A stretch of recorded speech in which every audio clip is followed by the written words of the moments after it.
নমস্কার। আজকে আমরা শুনব শ্রী শ্রী সারদা মায়ের অমৃত কথা। জননী সারদা মণি লিখেছেন প্রখ্যাত সাহিত্যিক শ্রী শঙ্কর। আজকে দ্বিতীয় পর্ব। ঠাকুরের সঙ্গে আরও অন্তরঙ্গ কথাবার্তার বিবরণ লিপিবদ্ধ রয়েছে শ্রী শ্রী মায়ের বিভিন্ন স্মৃতিকথায়। একসময় টানা ৮ মাস ঠাকুরের সঙ্গে শ্রীমা দক্ষিণেশ্বর মন্দিরের নহবতে বাস করেছেন। মা বলছেন, তখন আমার বয়স 18 কি 19 বছর হবে।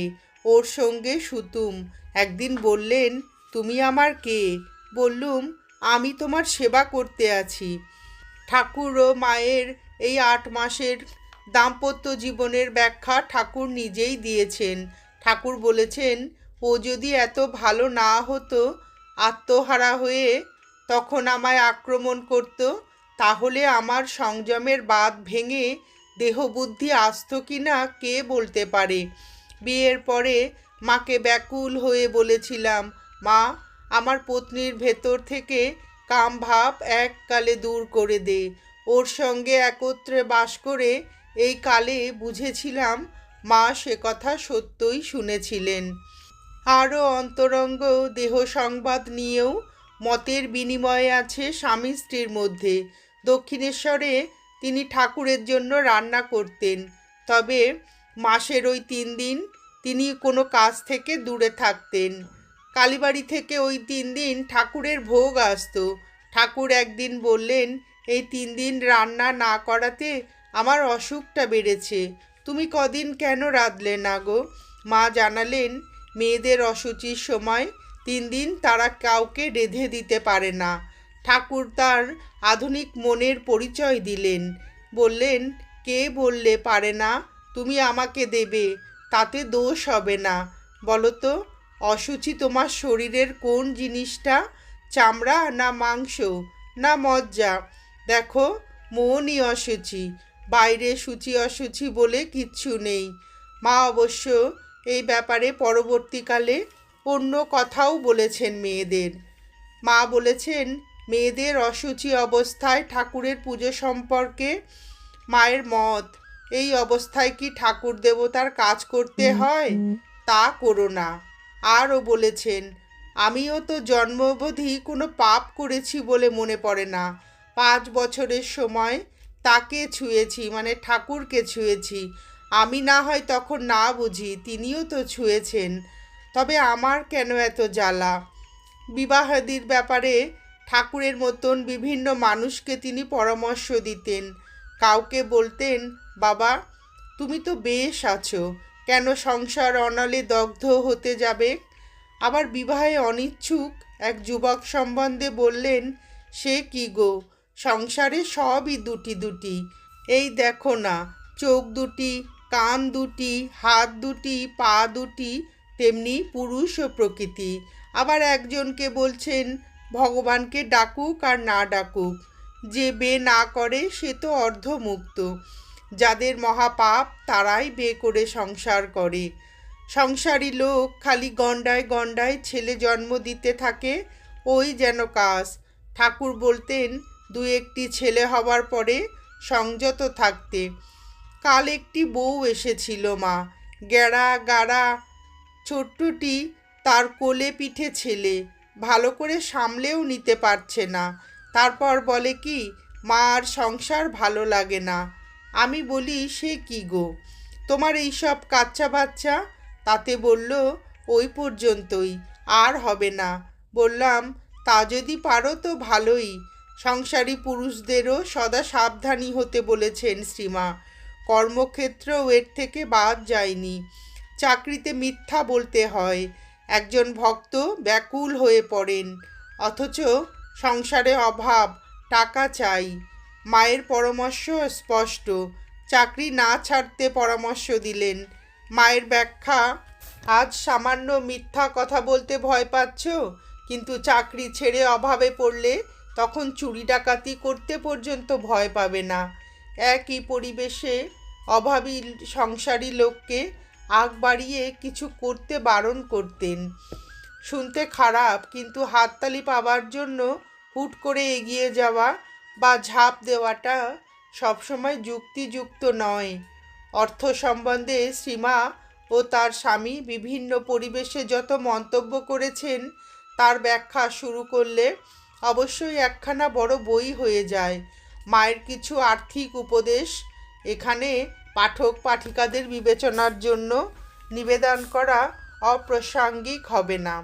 মা বলছেন, অপচয়ে মা লক্ষ্মী কুপিতা হন।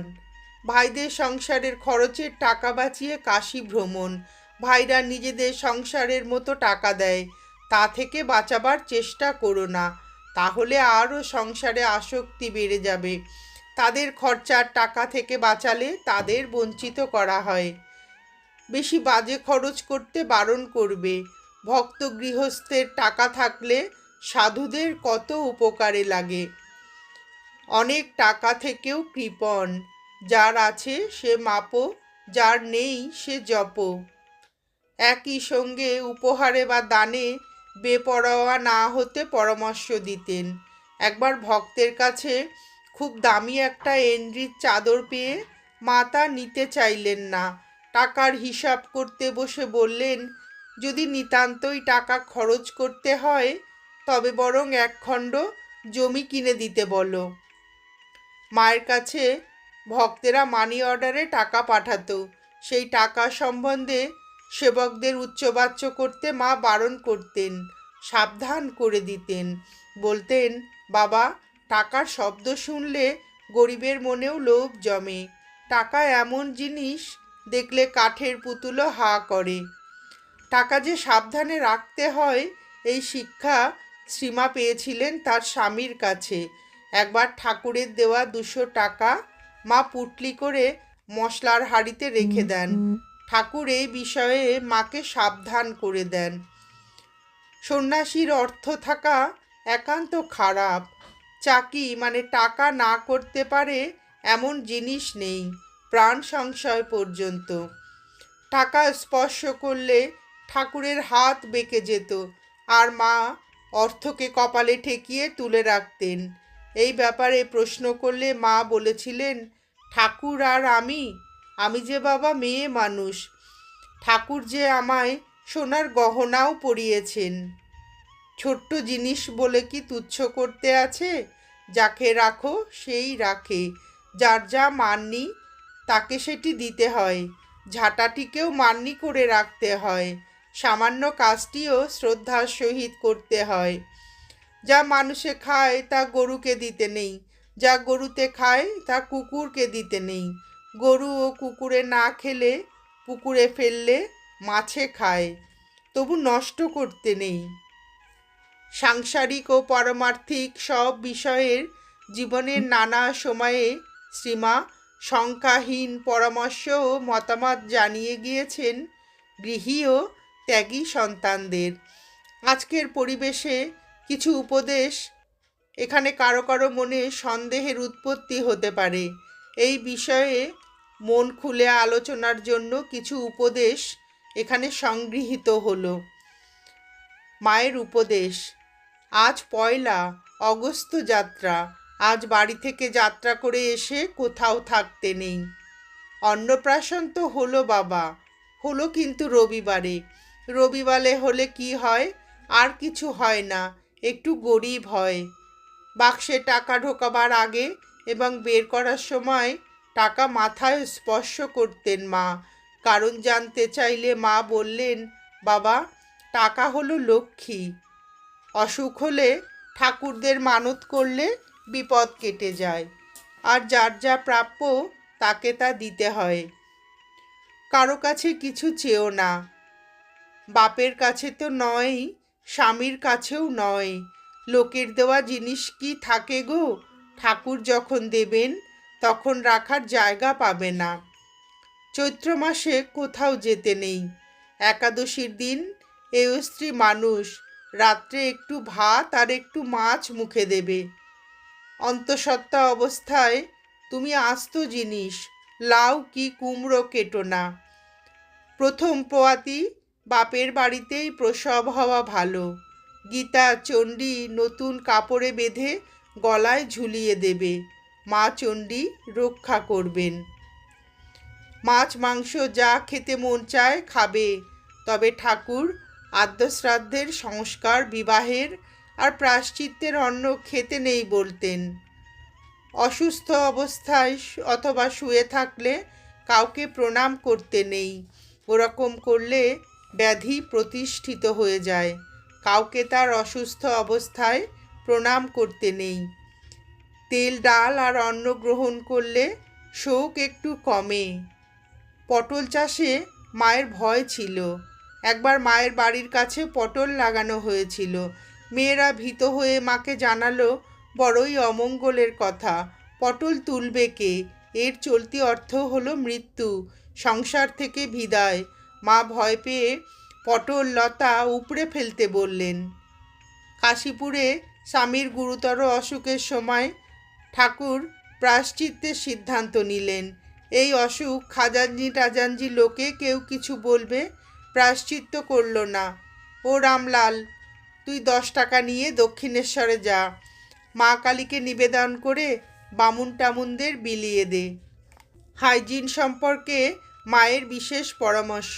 ওগো, তোমাদের সকলকেই বলছি, তোমাদের স্বামী পুত্র এবং তোমরা নিজেরাও নাপিতের নুরুন দিয়ে নখ কেটো না, ওতে অনেক খারাপ রোগ হতে পারে। বিদায় নেবার সময় একজন মাকে বললেন, মা যাই। মা সঙ্গে সঙ্গে বললেন, বাবা আসি বলো, যাই বলতে নেই। লোক ব্যবহার সম্পর্কে মায়ের পরামর্শ। তুমি ঠাকুরের সন্তান, তুমি শত্রুর সঙ্গেও মিত্র ব্যবহার করিবে। কুলধর্ম অনুযায়ী চলা উচিত। জাত বিচার সংসারে থাকলে মেনে চলতে হয়। সধবার বেশে থাকলেও বৈধব্যের পর মা মাছ খেতেন না। তিনি বলতেন, ঠাকুর আমাকে বলেছিলেন বেদাচার মেনে চলো, লোকাচার মেনে চলো না। আমি মাছ খাই না কেন? আমার জ্ঞানী ছেলেরা সে কথা বলতে পারে বটে, কিন্তু আমাকে সমাজে ভাইদের সঙ্গে থাকতে হয়। আমি যদি মাছ খাই এদের ওপর অত্যাচার হবে। ভক্তের আবার জাত, সব ছেলেই তো এক। আমার ইচ্ছা হয় সকলকে এক পাত্রে বসিয়ে খাওয়াই। তাই এ পোড়া দেশে জাতের বড়াই আবার আছে। কিসের দেহ মা? দেশের ছাই বই তো নয়, তার আবার গরব কিসের? যত বড় দেহখানাই হোক না কেন, পুড়লে ওই দেশের ছাই।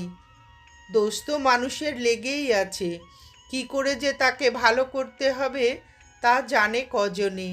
মায়ের দেহ অবসানের পরেও দীর্ঘ সময় অতিবাহিত হয়েছে, কিন্তু নানান বিষয়ে নানান সময়ে তিনি বিশ্ববাসীকে কি বলে গেছেন তা জানবার আগ্রহ শুধু স্বদেশ নয়, বিশ্বের নানা প্রান্তে বাড়ছে।